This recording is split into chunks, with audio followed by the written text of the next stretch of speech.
Thank you for stopping by for Yarnbite with Nora. I'm really excited to share what I've been doing lately. I'm not going to spend a lot of time because I've got some awesome pictures to show you. Behind me is my welcome blanket, and I have some other pictures to show you.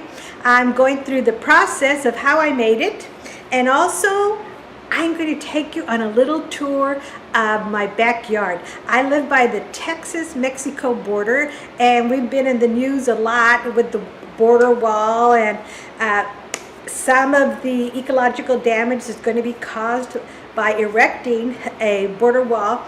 It will split some of our wildlife sanctuaries in half. It will also stop the migration of animals from Mexico into Texas, and some of our beautiful historical relics are actually located south of where the wall will be erected.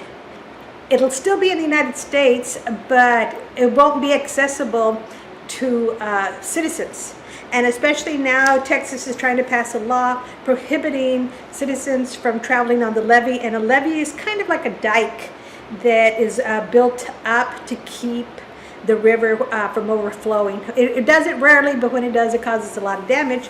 Back in the day, when, like any of our rivers, just about anywhere, when they would overflow, they would leave the rich soil. So we have a really wonderful agricultural industry here in this area. We have citrus, we have truck farming, tomatoes, bell pepper, cabbages, that kind of thing. And it's hot. It's always hot. In the summer, we have 3 months of 100+ degrees. Sometimes it's 103, and then when you add the heat index, or the feels like, because of the humidity, we're talking about 110, 113, 115. So we don't spend a lot of time outside unless you go to the beach, which is only like an hour and a half, 2 hours from here, South Padre Island. Also Boca Chica Beach, and of course it's cooler, and it's about 85 degrees while it's 105 further up the valley. We call it a valley. It isn't a valley. It's actually a delta. But in the 20s, when the land developers were trying to promote the area, they thought valley sounded awesome, and they called it Magic Valley because we have 3 growing seasons because it's so warm down here. So I want you to know a little bit about the area. When you hear it in the news, when they talk about the border wall, when they talk about South Texas, you'll recognize it and you go, yeah, Nora showed us that. And so we're very proud of it. The traditions here, it's very, of course, as you would imagine, there's a very strong influence of the Mexican culture. And of course, Mexico also had French and German, and there's Asian. If you do your DNA, we have Asian because the early people migrated to Mexico from Asia. You know, we're talking about centuries ago. So we're really all cousins, aren't we? We're really all cousins. And I want to tell you a little bit about the welcome blanket. It is by the people who created the pussy hat. The women were wearing it during an inaugural day, a women's march. Well, now they've come up with the welcome blanket because there's been so much talk and such negative sentiment against immigrants. And you know what? This nation was built by immigrants. We all have an immigrant story, don't we? And I'm going to write a little note with my blanket. It's going to be shipped off to Chicago. It's going to be displayed with all the other blankets at a museum in Chicago.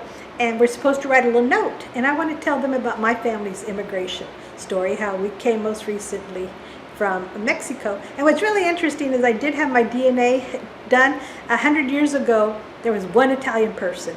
So now I'm just fascinated. I want to know who that Italian is. Oh, what could he be? I don't know. So we're using craftism to make a statement, to tell people, welcome, we love you, we hope you have a wonderful life here in the United States. We all came here for a reason, you know, our parents, and what was it? A better life for their children. For a better life for our children.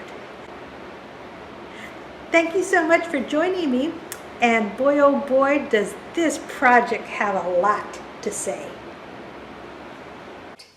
This is my welcome home blanket. And I'm using Banksia border. I'm going to disappear for a few minutes. Let me pull it up to you.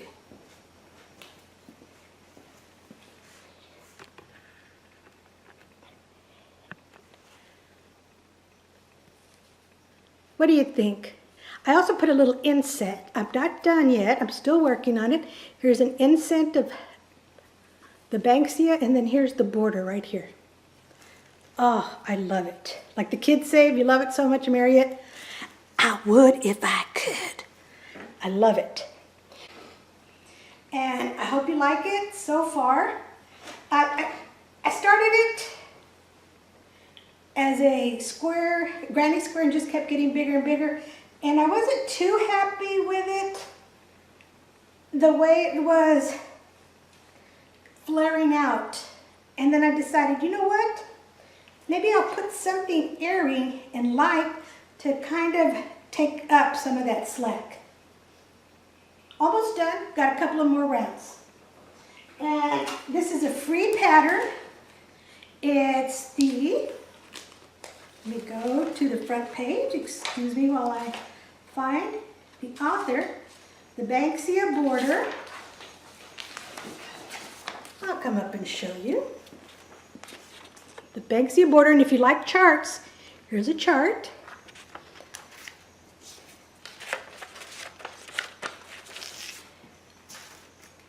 crochetspace.com. thecrochetspace.com. And I'll put it down in the notes for you. Isn't that gorgeous? And I didn't use two colors the way they did, but look at that. Isn't that gorgeous? That is so pretty.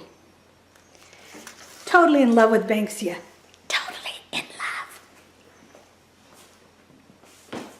This is my little corner. Got the TV over there. Oh, why didn't I show you? That is my easy chair.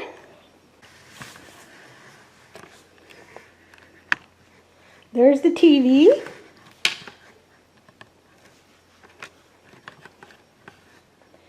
That is Buster. Hey, Buster. Well, good boy. Who's my baby? Who's my baby? Oh. So this is where all the magic is created. All right. I did order a couple of items from Nitpicks. This book is so cute. It's all about cats. If you're not, oh my gosh, who isn't crazy about cats? 9 Lives by Nitpicks.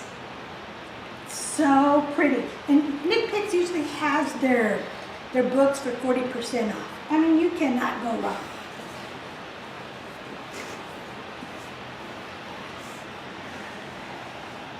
Here we go, 9 Lives. Let me show you some of the projects. Look at that sweater. Isn't that cute? Who would like that sweater? And there's the motif, and you can use that for just about anything. There's the happy girl wearing her cat sweater. And she looks happy. And here's the chart. Oh my goodness, look at this scarf with a little border of cats. How darling is that? The name of the book is 9 Lives.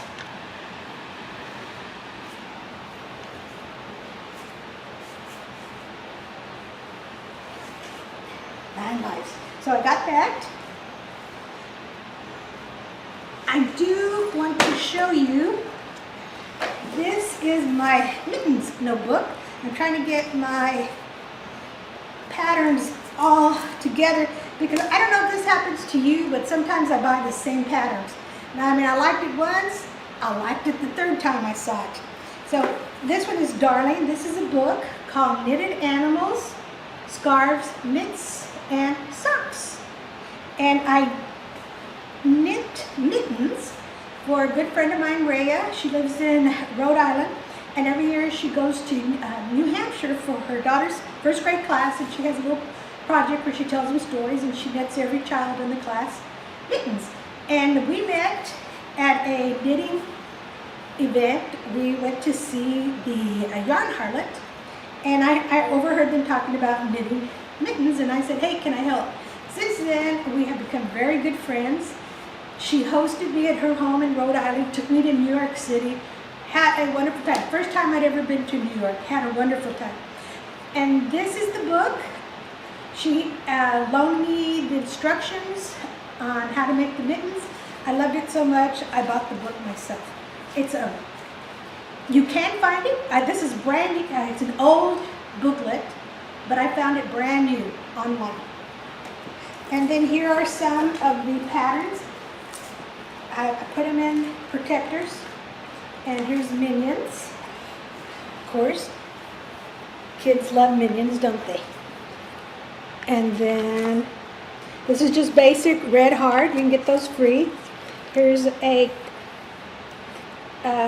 copy of the mittens where I can write, put down notes, and then I use duplicate stitch. Here is a raccoon that I did a duplicate stitch of a raccoon for one of the mittens. And then I even looked up, wasn't quite sure the shape of a raccoon's head, so I looked up the face. Then here's a fox duplicate stitch. I think an octopus. I'm going to put it across sideways on the hand. Wouldn't that look cute? And then here again is the fox. But these are really nice if you can keep them all together so you know where everything's going to be. Let me fix this one. See, I kind of, whoops. Oh, and by the way, it costs a little more, but it saves your thumbs if you get a notebook that has a thumb protector. See how easy that is? Cost a couple of bucks more, but it's worth it. This was the inspiration, was this very nice. I thought it would be easy, very nice. It was merry-go-round crochet. It's free. The only problem for me was it was a rectangle, which I initially liked, except that the welcome blanket project should be a 40 by 40. So it should be a square and not a rectangle. And I did want to keep within the specifications because they are all going to be mounted and displayed. So I didn't want it to stand out like a sore thumb because of its size. If it's going to stand out, it's because of its beauty. And so I will save this pattern for another time. I like the shape. It's a rectangle. And it's a free pattern. It's the merry-go-round free crochet blanket pattern. This is the label for the shawl and a ball. And it also includes the pattern. And one of the things I should have done was read the label. I assumed because it was Lion brand, an inexpensive brand, that it was going to be 100% acrylic. So I wanted something that was very washable, something that the recipients could just wash and dry in the machines, no fuss, no muss. And actually it's 58% cotton. So the yarn has a core, a cotton core yarn, and then it's wrapped around with the variegated acrylic. And the acrylic content is 39% acrylic and 3% other fiber. So always read the label. Don't assume just because you're very familiar with a brand that it's always going to be what you think it is, because it's not always going to be what you think it is. Along with the Lion brand shawl and a ball, I'm using this beautiful alpaca acrylic blend. It's washable. I got it at Hobby Lobby, $3.29 a skein. I think I grabbed 9 or 10 skeins. and it's called Brushworks, and this is the color berry. So gorgeous. I ended up using about 4, 3 and almost a 4th one. But I'm very, very pleased with the way the blanket turned out, and I have a little video where I'll show you some close-ups and the blanket in its entirety on a bed. I'm very, very pleased. Here's the Banksia inset. I just love it so much, and here you can see the little Banksia flower. And then I used 1 row of the border to actually make a border, and I wanted something flat. So I used a front post, back post, alternating front post, back post, because I wanted it nice and flat. So it's very thick, it's very heavy, it's very substantial. And over here, where you see the pinks and the peaches, we start with the peach and then it rolls into pink and wine color. That was all the way over here, and you can see the blue. That was 1 row of shawl in a ball. Then I used the blue shawl in a ball, and it went up to here. So not as far because we're working around the perimeter, right? And then to finish off, I used bamboo. Beautiful bamboo. So this is my welcome blanket for immigrants.